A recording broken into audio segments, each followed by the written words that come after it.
What's up, guys? I hope you're well. Chadeo here. It's Tuesday. You know what that means. Two Ronnie Tuesday. And today, we got ourselves a long one. It is a short film, The Teddy Bear Who Knew Too Much.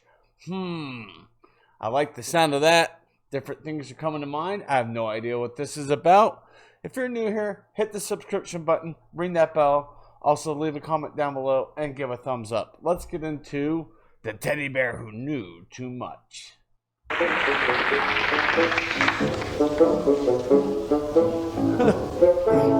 Sherlock Holmes music reminds me of Winnie the Pooh. Oh, yeah. Nice little cottage there. I like it.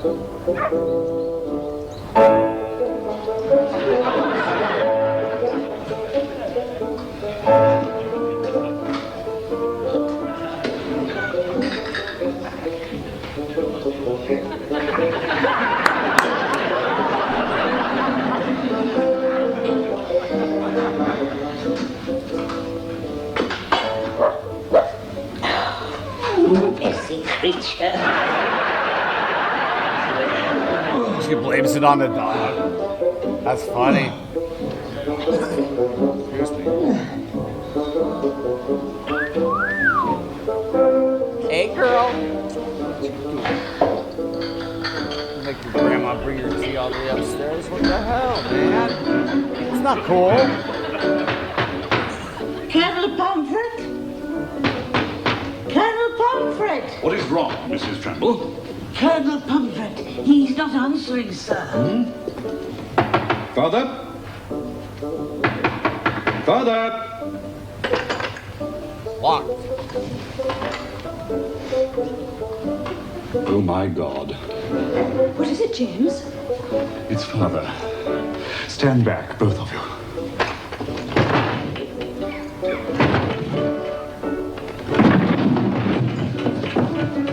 Uh-oh.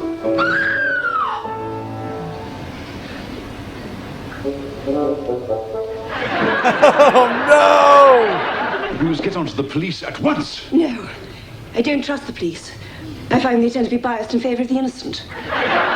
We need a private detective. Miss Marple, then.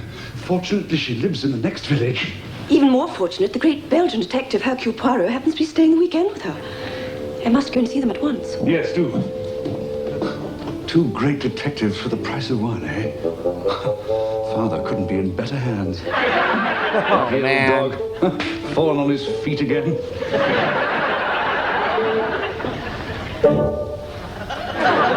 The mist is rising. I fancy the sailors are in for a filthy night. Really? Yes, they've just opened a new strip club in Portsmouth. Oh, Mrs. Marbles. It has almost slipped my memory. What do you make of this? Doesn't go with your shoes, Mr. Poirot. Your name is not Mrs. Marbles. It's Miss Marple. I pray you, madame, do not digress. This bag was left behind by a visitor while we were out buying you some more wool. What can you tell me of its owner? Aside from the fact that she was a bald, fat woman named Hyde, who wiped her nose upon her sleeve and whose husband wore a truss. Really, Mr. Poirot, that's pure conjecture. Simplicity itself, madame. Inside the handbag you will find a small lace hanky which has never been used. Therefore she must wipe her nose upon her sleeve. Also a newspaper clipping containing two advertisements. One for outsized corsets and the other pledging relief for hernia sufferers. Deduction, she is fat, her husband wears a truss. Why bold? The comb, madame. There is no comb. Exactement. Who but a bald woman would neglect to carry a comb on her person? As for the name Hyde, it is embossed upon the handbag itself, along with her Christian names, Genuine and Cow. But wait. I detect a foot outside the door. We have a visitor. Oh, visitors afoot. Oh, Monsieur Poirot, I almost fell over this foot outside the door. Pray be seated, mademoiselle. You found my bag. Oh, this is your handbag. Oh, Miss Marbles, you must help me. I'm at my wit's end. Have a sip of this brandy, my dear. Yeah. Tell us all about it. It's, a 1933 Armagnac. Great. Now tell us about the case. My name is Agnes Pomfret. My father was Colonel Joshua Pomfret, who retired 6 years ago to take up beekeeping in Oswestry. Yes, the speck of grit in your left earlobe told me that much. Pray stick to the point. Well, yesterday morning, we found father dead on the floor. It appeared to be suicide. The gun was still in his hand. The door and all the windows were still locked from the inside. This press clipping gives most of the details.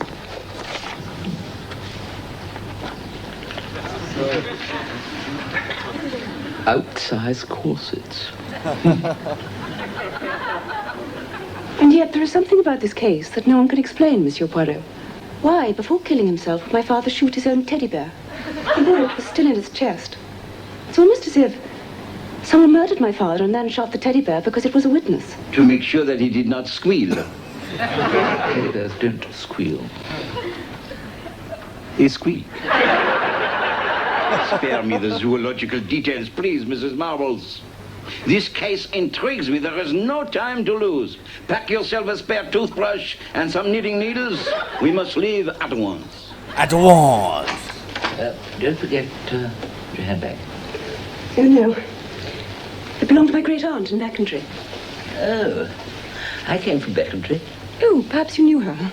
A bald, fat woman named Hyde. She wiped her nose on a sleeve. Her husband wore a truss.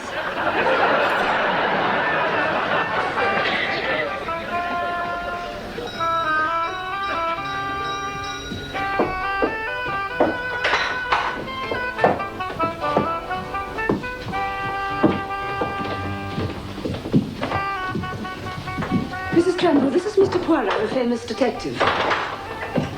Oh, Mr. Poirot, you're much thinner than I imagined. The woman is obviously a myopic idiot. She's talking to the hat stand. Pray conduct me to the scene of the tragedy, Miss Pomfret. Pamphlet. As you wish.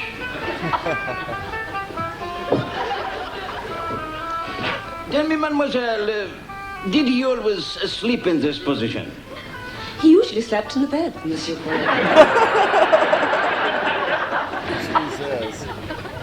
Oh, hello, what have we here?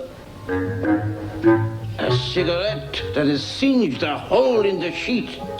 How careless some people can be. Smoking in bed is a very dangerous occupation. I knew a woman once. Or was it twice? But that's another story. We were very lucky that the whole bed did not simply burst into flames. And then... Oh, You are a silly man.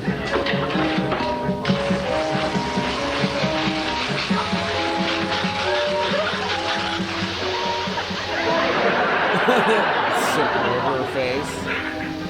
Most interesting. And that, I presume, is a teddy bear. And the bullet is still here in his chest. Tell me, madame, is there a deep groove across the bottom with a small round hole in it? What's new, Miss Poirot? Oh, the bullet, madame, the bullet. Jeez. Yes, this was fired from the same gun. There is devilry here, Miss Mipple. My dear young man, I observe from this toenail clipping I found upon the carpet that you are a rugby player, no? Good Lord, how on earth can you possibly deduce that? Oh, it is nothing. In fact, you are an all-round sportsman, yes? Well, I like to keep fit, monsieur. Of course. Do you mind if I try, Monsieur Pomfret? Pomfret. Gesundheit.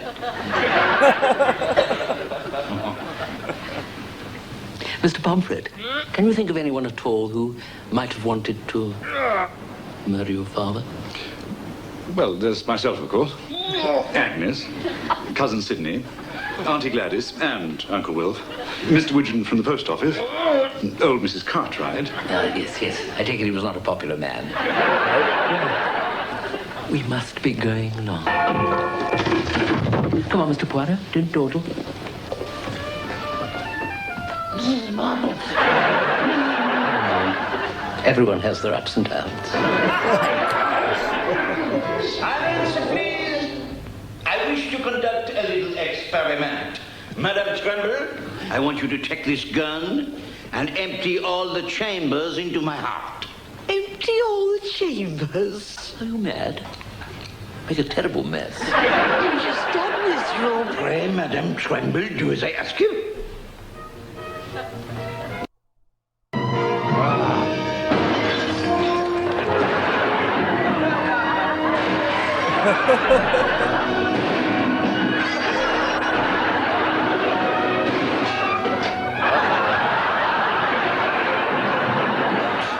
Good night. Yes, Madame Tremble. Your aim was so bad that at first you shoot the teddy bear by mistake, before callously killing your own employer, Colonel Joshua Pomfret. Pomfret? Yes, him. How did you get out of the room and lock the door from the inside? And why did none of us hear any gunshots? There is a perfectly simple answer to that. If only I knew what it was. I think I can help, Mr. Poirot.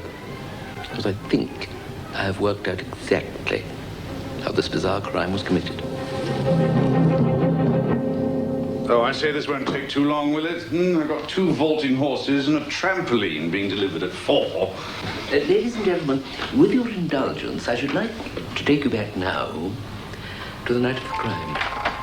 Having locked the door and all the windows, Colonel Pomfret thought he was safe. But he was wrong, for the assassin was already in the room. Concealed in a secret compartment underneath the bed.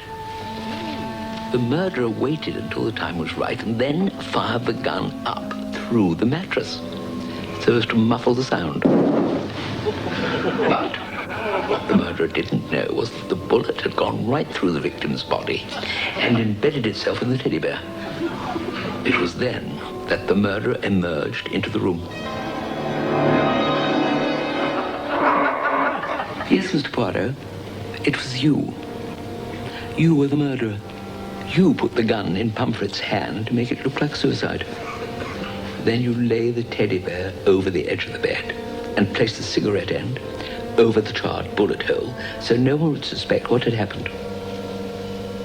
Then you climbed back inside the bed and remained hidden in the room until the coast was clear the following morning. But how did the secret compartment get there? The man who sold you this bed, did he look like this? The white-bearded salesman. Yes. Mr. Poirot in one of his many uncanny disguises. Curse you, Mrs. Marbles. Yes, it was I. Me, moi. I was so bored that I did it to prove I could commit the perfect crime. Now I am ruined. But you will never take me alive. You understand?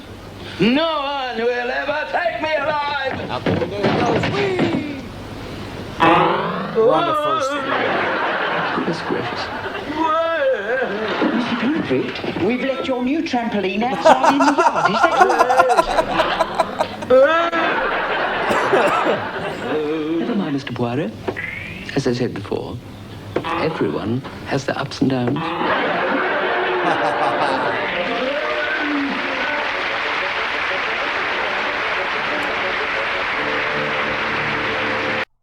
Oh, I love it. That was good.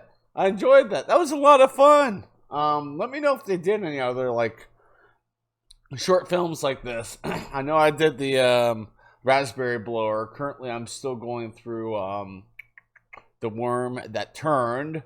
But let me know if there's other like longer short films, longer sketches from the Two Ronnies, and I will do my darndest to get to them.